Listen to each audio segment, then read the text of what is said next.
আসসালামু আলাইকুম। সবাইকে স্বাগত জানাচ্ছি। আমি নাসরুল ইসলাম তন্ময়। শুরুতে বিআরবি কেবল সংবাদ শিরোনাম। বাংলাদেশের সর্বশেষ গুরুত্বপূর্ণ আপডেট সংবাদে আপনাকে স্বাগত। শুরুতেই সংবাদ শিরোনাম, পরে বিস্তারিত। শুরুতেই জানিয়ে দিব, প্রাণনাশের আশঙ্কায় সেনানিবাসে আশ্রয় নিয়েছিলেন ৬২৬ জন, বলছে আন্তঃবাহিনী জনসংযোগ পরিদপ্তর আইএসপিআর। এরপর জানিয়ে দিব, শেখ হাসিনার বিরুদ্ধে মামলা না নেওয়ায় থানা ঘেরাও, অবশেষে গভীর রাতে মামলা নেওয়া হয়েছে। এবারে জানিয়ে দিব, ব্যাংক থেকে নগদ টাকা তোলার বিষয়ে নতুন নির্দেশনা জারি। নিরাপত্তার সাথে ব্যাংক থেকে নগদ টাকা উত্তোলনের সর্বোচ্চ সীমা বেঁধে দিয়েছে বাংলাদেশ ব্যাংক। এখন থেকে একটি অ্যাকাউন্ট থেকে প্রত্যেক দিন ৩ লক্ষ টাকার বেশি নগদ টাকা উত্তোলন করা যাবে না। জানিয়ে দিব, ফারজানা মিথিলার নিয়োগ বাতিল করা হয়েছে। মোবাশ্বেরা ফারজানা মিথিলার চুক্তিভিত্তিক নিয়োগ। তিনি কানাডার অটোয়া বাংলাদেশ হাই কমিশনে কাউন্সিলর হিসেবে নিযুক্ত ছিলেন। অন্তর্বর্তীকালীন সরকার কাউন্সিলর মোবাশ্বেরা ফারজানা মিথিলার সঙ্গে চুক্তি বাতিল করেছে। এর আগে ৭১ টেলিভিশনে কারেন্ট অ্যাফেয়ার্স বিভাগের প্রধান হিসেবে ফারজানা দায়িত্ব পালন করেছিলেন। ২০২৩ সালের ৮ই নভেম্বর জনপ্রশাসন মন্ত্রণালয়ের এক প্রজ্ঞাপনে পররাষ্ট্র মন্ত্রণালয়ের জনকূটনীতি অনুবিভাগ পরিচালক এবং কাউন্সিলর হিসেবে তাকে ২ বছরের জন্য নিয়োগ দেওয়া হয়েছিল। তবে অভিযোগ আছে, ফারজানা মিথিলা সবসময় আওয়ামী লীগ সরকারের দালালি এবং চাটুকার হিসেবে ৭১ টিভিতে সংবাদ পরিবেশন করতেন। এদিকে আন্দোলনে গুলিবিদ্ধ সেই ইমনের মৃত্যু হয়েছে। বৈষম্যবিরোধী ছাত্র আন্দোলনে পুলিশের সঙ্গে সংঘর্ষে পেটে গুলিবিদ্ধ হয় কলেজ ছাত্র মোহাম্মদ ইমন। ঢাকা মেডিকেল কলেজ হাসপাতালে চিকিৎসাধীন অবস্থায় কলেজ ছাত্র সেই ইমন মারা গেছে। ইমন টাঙ্গাইলের গোপালপুর উপজেলা হেমনগর ইউনিয়ন নলিন এলাকার মৃত মোহাম্মদ জুলহাস শেখের ছেলে। তিনি স্থানীয় মনিরুজ্জামান খান বিএম কলেজ থেকে ২০২৩ সালে এইচএসসি পাশ করেন এবং সর্বশেষ জানিয়ে দিব, ভয়ঙ্কর মাঙ্কি পক্স, বাংলাদেশ বিমানবন্দরে উচ্চ সতর্কতা জারি। সীমানা পেরিয়ে এবার মাঙ্কি পক্স রোগে সংক্রমণ ছড়িয়ে পড়েছে বাংলাদেশে। সংক্রামক রোধে এবার বাংলাদেশে উচ্চ সতর্কতা জারি করেছে স্বাস্থ্য মন্ত্রণালয়। সর্বপ্রথম আফ্রিকায় মাঙ্কি পক্স শনাক্ত হয়, এরপর ইউরোপে ছড়িয়ে পড়ে। সুইডেনে এই ভাইরাস আক্রান্ত হয়ে এক ব্যক্তিকে শনাক্ত করা হয়। আশঙ্কা করা হয় এটি মহামারীতে রূপ নিতে পারে। ইউরোপের পর এবার মাঙ্কিপক্স ছড়িয়ে গেছে এশিয়ার বিভিন্ন দেশে, যার তালিকায় রয়েছে বাংলাদেশও। এই পরিস্থিতি সামাল দিতে বিমানবন্দরে আগমনী চ্যানেলে সার্বক্ষণিক একটি চিকিৎসক দল নিয়োজিত রয়েছে। তারা হজরত শাহজালাল আন্তর্জাতিক বিমানবন্দরে নির্বাহী পরিচালক গ্রুপ ক্যাপ্টেন মোহাম্মদ কামরুল ইসলাম স্বাক্ষরিত বিজ্ঞপ্তিতে সব তথ্য জানানো হয়েছে। তারা বর্তমানে চেক করে তারপর যাত্রীদেরকে বাংলাদেশে প্রবেশ করাচ্ছেন। প্রিয় দর্শক, এতক্ষণ শুনছিলেন সংবাদ শিরোনাম, এবারে বিস্তারিত। তবে তার আগে বন্ধুরা, অনুরোধ থাকবে সংবাদটিতে একটি লাইক দিন। এই চ্যানেলে আপনি নতুন হয়ে থাকলে আমাদের সংবাদটি দেখতে দেখতে চ্যানেলটি সাবস্ক্রাইব করে রাখুন, যাতে করে বন্ধুরা আমাদের পরবর্তী লেটেস্ট আপডেট সংবাদগুলো সবার আগে আপনার কাছে পৌঁছে যায়। কমেন্ট করে আপনার মূল্যবান মতামত জানিয়ে দিন বন্ধুরা, আপনি বিশ্বের কোন দেশ থেকে আমাদের সংবাদটি দেখছেন এবং শুনছেন। এবারে বিস্তারিত সংবাদ। প্রাণনাশের আশঙ্কায় সেনানিবাসে আশ্রয় নিয়েছিলেন ৬২৬ জন।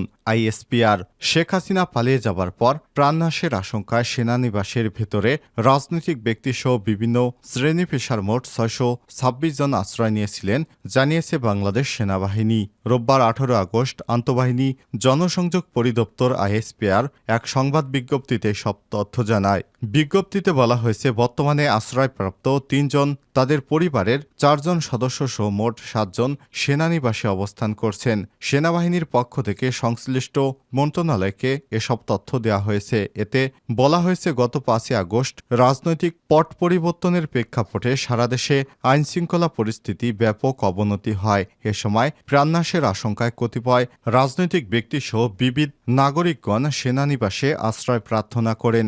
বিজ্ঞপ্তিতে আরও বলা হয়, এই পরিপ্রেক্ষিতে বিচার বহির্ভূত কর্মকাণ্ড রোধ, জীবন রক্ষা এবং আইনের শাসন সমুন্নত রাখার লক্ষ্যে জীবন বিপন্ন ২৪ জন রাজনৈতিক ব্যক্তিত্ব, ৫ জন বিচারক, ১৯ জন অসামরিক প্রশাসনের কর্মকর্তা, ২৮ জন পুলিশ অফিসার, ৪৮৭ জন পুলিশের বিভিন্ন পর্যায়ের সদস্য, বিভিন্ন পাবলিক বিশ্ববিদ্যালয় কর্মকর্তা সহ বিবিধ ১২ জন এবং ৫১ জন পরিবার পরিজন সহ স্ত্রী এবং শিশু সর্বমোট 626 জন বিভিন্ন সেনানিবাসে আশ্রয় প্রদান করেছিল। আইএসপিআর আরও জানিয়েছে, পরিস্থিতির উন্নতির সাপেক্ষে 615 জন স্ব-উদ্যোগে সেনানিবাস ত্যাগ করেছেন। আশ্রয় প্রদানকৃত ব্যক্তিদের মধ্যে এ পর্যন্ত 4 জনকে তাদের বিরুদ্ধে আনীত অভিযোগ বা মামলার ভিত্তিতে যথাযথ আইনি প্রক্রিয়া অনুসরণ করে আইনশৃঙ্খলা রক্ষাকারী বাহিনীর কাছে হস্তান্তর করা হয়েছে। হাসিনার বিরুদ্ধে মামলা না নেওয়ায় থানা ঘেরাও, অবশেষে গভীর রাতে মামলা নেওয়া হয়েছে।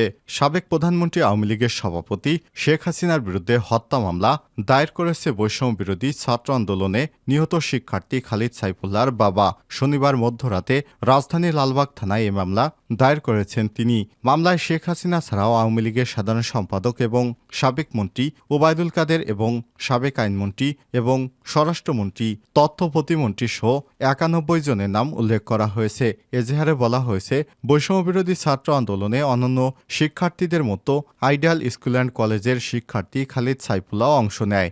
গত 18 জুলাই আসামিদের প্রত্যক্ষ মদদে আইনশৃঙ্খলা বাহিনীর সদস্যরা শিক্ষার্থীদের উপর নির্বিচারে গুলি চালায়। এতে গুলিবিদ্ধ হয়ে মারা যান খালিদ। এর আগে এই ঘটনায় মামলা না নেয়ার প্রতিবাদে রাজধানী লালবাগ থানা ঘেরাও করে বিক্ষোভ করেন শিক্ষার্থীরা। শনিবার রাত 1টা পর্যন্ত তাদের থানা ঘেরাও করে বিক্ষোভ করতে দেখা যায়। এ সময় থানার নিরাপত্তার দায়িত্বে থাকা সেনা সদস্যরাও সেখানে উপস্থিত হন এবং পরে সেনাবাহিনীর সহযোগিতায় রাত 2টা নাগাদ ঊর্ধ্বতন কর্মকর্তাদের উপস্থিতিতে মামলার এজাহার গ্রহণ করা হয় বলে জানান বাদী কামরুল হাসান।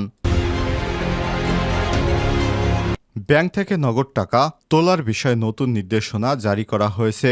নিরাপত্তার স্বার্থে ব্যাংক থেকে নগদ টাকা উত্তোলনের সর্বোচ্চ সীমা বেঁধে দিয়েছে বাংলাদেশ ব্যাংক। এখন থেকে একটি অ্যাকাউন্ট থেকে প্রত্যেক দিন 3 লক্ষ টাকার বেশি নগদ টাকা উত্তোলন করা যাবে না। পরবর্তী নির্দেশনা না দেওয়া পর্যন্ত এই সিদ্ধান্ত প্রযোজ্য হবে বলে ব্যাংকগুলোকে খুদে বার্তা দিয়েছে নিয়ন্ত্রণ সংস্থাটি। শনিবার 17 আগস্ট রাতে বাংলাদেশ ব্যাংক থেকে ব্যাংকের ব্যবস্থাপনা পরিচালক বা এমডিদের এক জরুরি বার্তায় নির্দেশনা দেওয়া হয়েছে। নির্দেশনা অনুযায়ী একজন গ্রাহক 3 লাখের বেশি নগদ টাকা উত্তোলন করতে না পারলেও যে কোনো পরিমাণ টাকা আরেক ব্যাংক হিসাবে স্থানান্তর বা ডিজিটাল লেনদেন করতে পারবেন। জানা গেছে, সরকার পরিবর্তনের পর নগদ টাকা উত্তোলনের চাপ কিছুটা বেড়ে যায়। বিশেষ করে আওয়ামীপন্থী রাজনীতিবিদ, ব্যবসায়ী পরিবার থেকে নগদ টাকা উত্তোলনের চাপ দেখা যাচ্ছে। এসব অর্থ যাতে কোনোভাবেই সন্ত্রাসী বা অবৈধ কাজে ব্যবহৃত না হয় সেজন্য নগদ টাকা উত্তোলনে কিছুটা নিরুৎসাহিত করতে এই সিদ্ধান্ত নেয় বাংলাদেশ ব্যাংক। এর আগে গত 10 আগস্ট বলা হয়েছে, অ্যাকাউন্ট থেকে 2 লাখের বেশি নগদ টাকা উত্তোলন করা যাবে না।